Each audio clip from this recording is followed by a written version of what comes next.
Hello everybody, the name is Elephante Jr. and I am here with Mr. Brandon, aka DreamDriver. A man who has definitely left his mark in the EDM industry, not just EDM, but even in K-pop as well, since you have a lot of amazing, remixes that, pay homage to that area, to that genre. But before we go into how much you left the mark in that area, not only with your amazing EPs like Born Driver and of course Go Mad with Neon.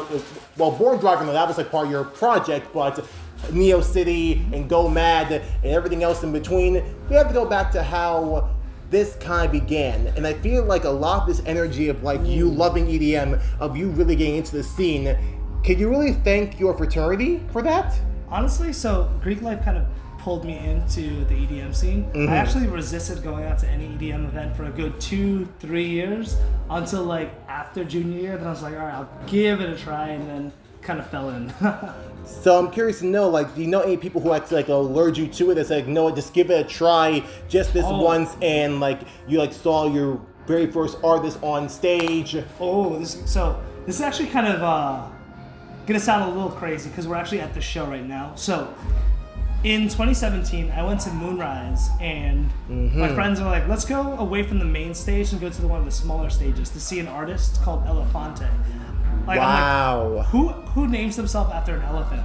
But I was elephant with an E. Yeah. So I was like, all right, let me check this out. No one gave me any premise on what it was, but it was a blonde Asian dude, and I remember he ended his set with Closer, his song Closer. Not the Chainsmokers, his song. Right. And it's a progressive house banger. But then after that, I vividly remember this as blue skies.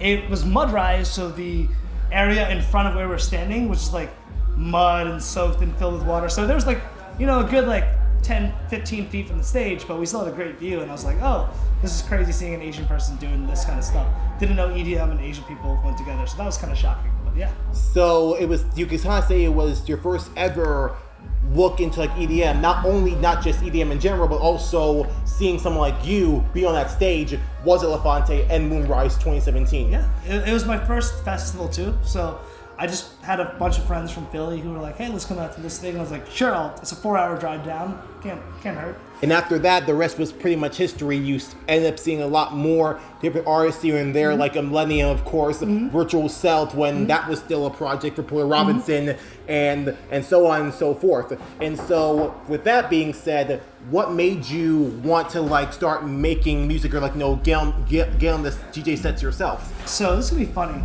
I used to play in a rock band. Yep. And I would always write the songs and sing all the songs in the band.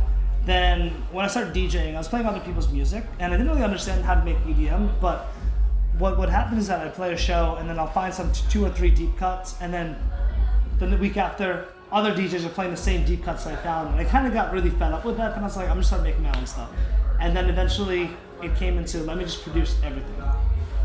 And you produce everything on your own, and you just were you trying to follow a sound or something, or were you trying to create your own sound? Because like I said, you were part of a band, you had your guitars, you had your amp that you had for 8 years so far at the time. Yep. That lasted over 8 years, since 2010.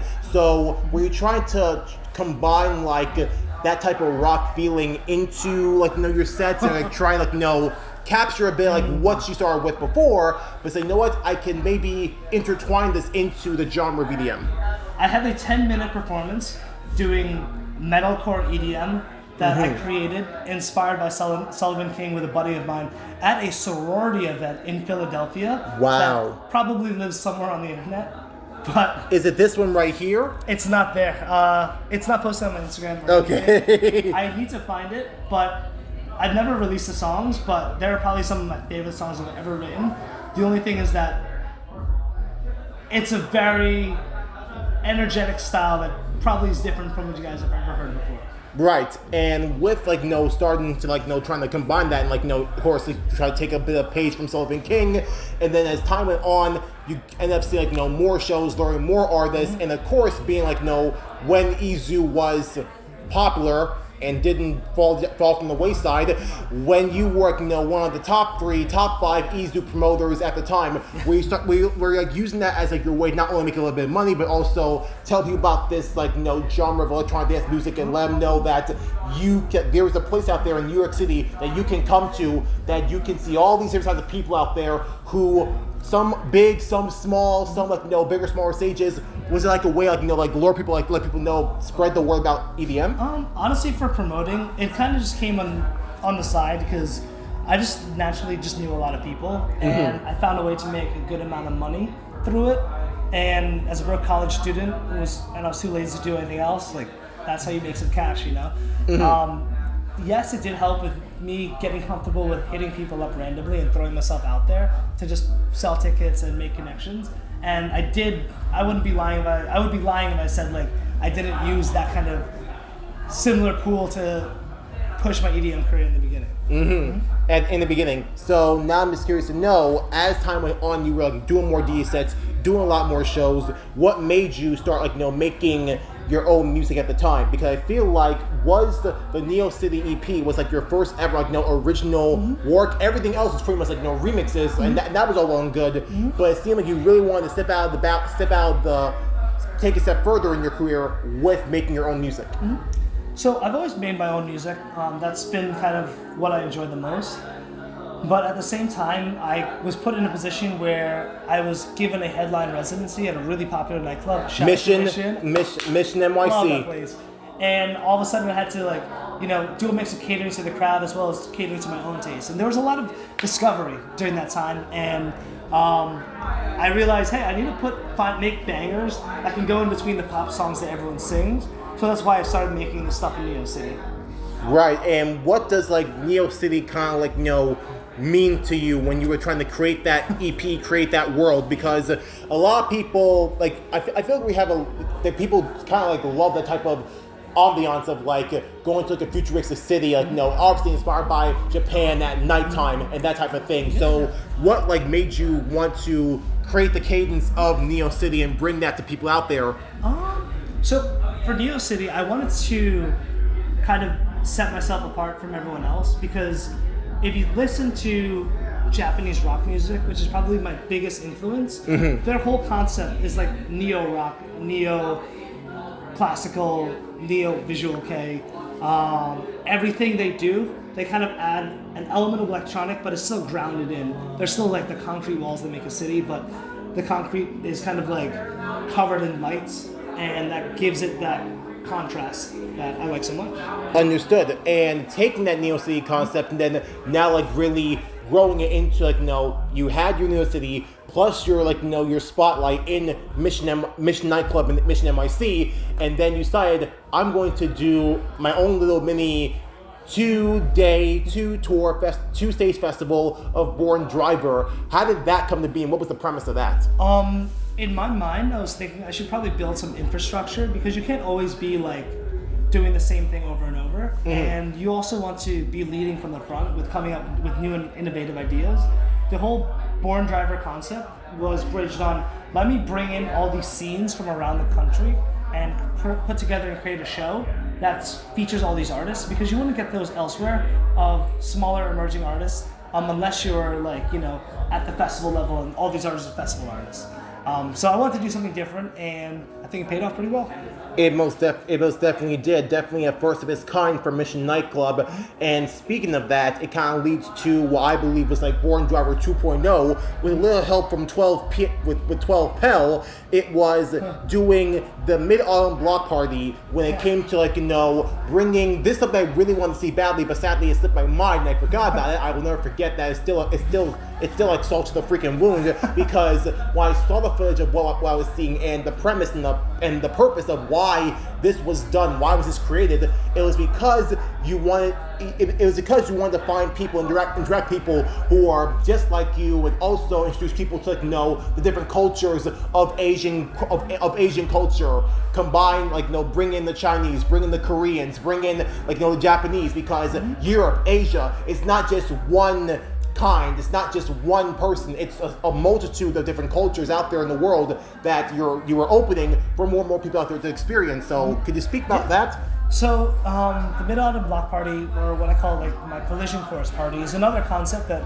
I kind of took inspiration from when Jay-Z and Linkin Park made that Collision Course album. I was like, all right, let me just take Collision Course and turn that into something for myself. And in this, I would want to bring not just like different styles of artists, of like EDM artists, but I would bring on like R&B singers, dance groups, yes, I did bring other EDM artists, and a bunch of other like individuals to kind of create something different than just like your normal run-of-the-mill EDM show. What was cool about that, I brought my own VJ and I gave him some instructions for certain songs and he killed it. That is amazing. And with regard, like, like letting people know that you guys are here, and besides just like being like weirded out by like all these Asian people out there, you decided, let me just turn it into a positive light. So it's like, let's say for example, if you wanted to like introduce someone to like, let's say, your culture and like in like a certain way, how would you kind of do it? So I feel like the first thing I feel like I would do, if I was in your shoes, the first thing I would do, the food. I feel like food is the way to the soul, and I feel like for someone like me who learns more about Chinese culture, who learns more about Korean culture, who learns more about Japanese culture, mainly Korean culture, because that's like that's kind of got a hold on me right now, because I'm learning the language, I'm learning about the food, I'm learning about different types of things that happen around there, and I feel like for someone like me, it seems a bit weird, I thought, to like be a black person, to like get into this type of culture that's for Asians, but it's like, no, it's for everyone. So it's like, how would you like, speak to someone and be like, no, it's not just for these people, it's for everybody to enjoy, wait, be a part of. I gotta say something. The black guys or the cool anime fans or the cool K-pop fans are the most hype. Mm-hmm. I was in line for a Korean rapper, Palo Alto, and there's like this. Palo Alto? Yeah. I'm familiar with that name. Crazy shit there. So, everyone in line, the crowd is like, really just mellow, just chilled out. But then there's like, I think this black girl was like right behind me, had the most energy, was so excited, it was infectious. Wow. And then like, basically, just you and her in line, you're like, all right, we're going in. And like, you just kind of feel like, yeah, I'm hyped for this. And then, of course, you get too hyped and you spend like $200 at the bar, but that's a story for another time. Right. But how would you introduce someone like to like your culture, and like how would you do it like in your way? Okay, in my way, you would take someone, like one or two people under your wing, and you're like, hey, let's go out together to hit up spots that I hit up. Yes, food can be a part of it, but I think food is just, one level. Right. But you need to break down barriers. And the way you break down barriers is to party together. There's a reason karaoke. Karaoke. There's a reason why people in Asia know all the lyrics to Country Road, but they don't speak a lick of English.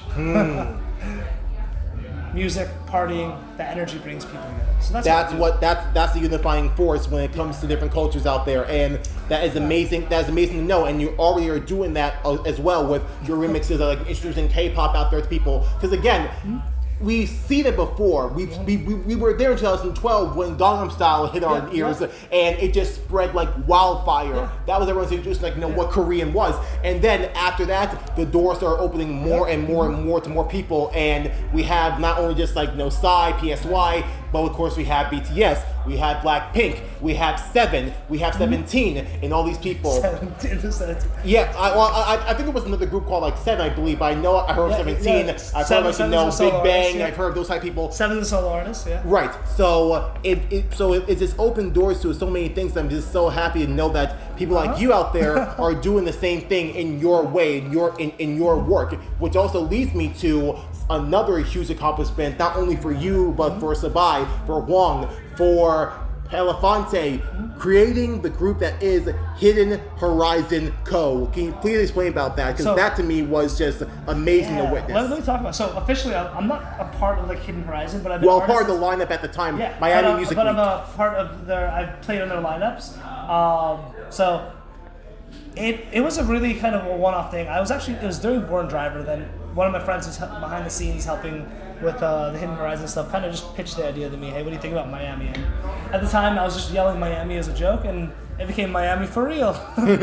But it was a great experience. I pulled as many people as I could in Miami on a Wednesday, and it went off well. We popped some bottles, and we went to an after party, and that was great. I got to play an all-original set, and yeah, I would love to do it again. I love Miami. I would just love to see Hidden Horizon, hit other places out there and really spread the energy of Asian American culture out there. Next Wednesday, Hidden Horizon Miami. Next Wednesday, Hidden Horizon Miami. Next Wednesday. Not this one. So not. This I know Wednesday, the following Wednesday. Yeah. It's gonna happen in Miami again. Yeah. I can hardly freaking wait. Oh yeah, you're right. Because it's almost a full year until the. I need it to happen. I want to see the footage of that because I know it was amazing the first time. It's gonna be incredible the second time. I can hardly freaking wait. And of course, all the artists who have seen you and put you and pulled you under your wing as you were growing, as you were leaving your mark in Mission nightclub, with people like Jevna and Chill. I'm trying. Is it Chill? Chill with the pretty girl race tour. Yeah. Absolutely freaking incredible too. And of course William Black and all these people out there. Thank you so much for really supporting and really seeing the power and beauty of DreamDriver. I'm curious to know what show that you supported that was your favorite. Oh, dude, there's so many. I've done so many fun shows. So I love I think the Chill tour that I did at in New York last year. It was 150 people room. I remember, and I'm so angry that I missed that. That was in Mercury Lounge, one of my favorite venues. Why did I miss that? I think the cool thing was that a lot of people came to that show that didn't know who I was, and they were like, I've never seen a set like that in my life, and I got a lot of compliments from that. And I thought it was really great. I love these intimate shows, and I think in terms of big shows, I would say the stuff I've done at Area 15 in Las Vegas, I love that venue. It's just such a Las Vegas. It's such a great, just a cool aesthetic and cool vibe and cool energy. So that is amazing to know that. I feel like out of those venues that you played at before, I feel like that's the one venue you would not mind going back to. I'd love to go back. So much fun. I can hardly freaking wait to see you come back again and show Vegas what you got in your arsenal for the rest of DreamDriver for this project. I can hardly freaking wait. Which leads me to my final question, which is this: what is going to be next for DreamDriver? All right, so June 7th, New York City. That's all I'm gonna say. June 7th, New York City. But what about the work you're doing for Chill? Because are there a few dates for that too? I don't know when this is coming out, but I fly out at 6 a.m. in a few hours to Houston. I have a show in Houston. Then I'm staying in Texas for the week, and I got a show in Austin the Friday with Chill. Then I come back and I'm a few weeks off. I'm actually going to be checking out the Hidden Horizon party in Miami. I'm not playing, but I will be there. Then where am I going? I have Atlanta. I have Seattle, Atlanta, a bunch of other cities. So I'll be on the road for a while. So June 7th, New York, though. But June 7th, you're coming back to NYC. I can hardly freaking wait to see what is going to be in store for us on June 7th. I'll definitely keep an eye on it. You guys keep an eye on it because something tells me the power and the passion that flows through DreamDriver is something that will never be demolished. That will never be blown out. He's just keep going, and it's never going to stop. And I can hardly freaking wait to see the next chapter of what we're going to witness, what we're going to see from your DreamDriver. So DreamDriver, thank you again so much for blessing us in the Elephante tour. Thank you so much for Elephante for introducing him to EDM and this all coming full circle from 2017 to 2025, almost 10 years in the making, and here we are and elsewhere opening for someone incredible as him. You absolutely killed it with your set. I know it was a DJ set, it wasn't a live set, but you still made the most of it, and of course I'm so happy that one unreleased song that you did that was pop punk, you got out there in the crowd. That was one of my favorite moments. I'm so happy that was the last song because I feel like that really showed the type of star power you really do have, and I feel like seeing that made me think, dude, you're kind of encapsulating some of the Japanese rock stars you used to see here and there. When I was looking at that, I don't know if you heard about this artist before who also was NYC. Her name is Nano. Yeah, I was at the show. And I went to that show. It was a great show. Nano, absolutely freaking incredible. Had the privilege to see her live and absolutely tear it up at the Brooklyn Monarch. And to see that type of energy almost come out from you, absolutely freaking incredible. I only hope that soon, I'm throwing out there, take it or leave it, you maybe can do a few remixes for Nano. Ooh, that'd be sick. I would love that. I would love to maybe hear you remix a song, Fight Song, because that's one of her favorite songs. That's one of her favorite songs to play live. Oh, okay. So I'm just throwing it out there. Nano, please, if you hear this, if you see this, Remember this name, DreamDriver. Let him remix that song. Let him show you what you got. Again, thank you guys so much for watching and listening. This is Lemon Jr., DreamDriver, signing out. Love you guys so much. Peace.